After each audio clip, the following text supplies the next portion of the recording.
हा एवढा रेडी केला. जिथं पण आपल्याला कॉलर हवे ते तिथून वर सोडले, बाकीचं आपण रेडी करून घेतला नेक. आता जो सोडलाय तिथून आपण काउंट करणार. आता हे मी अजिबात परत शिकवणार नाही, जे जे झाले.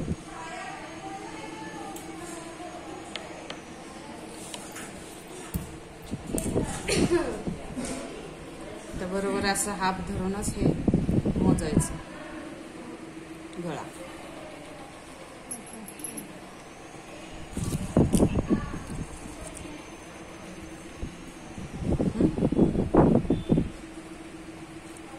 आता हे थोडं मागं पुढे ते इथपर्यंत काउंट करणार आहे मी.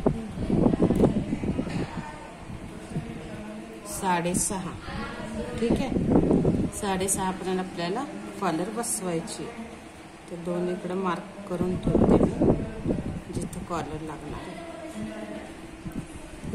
ठीक आहे.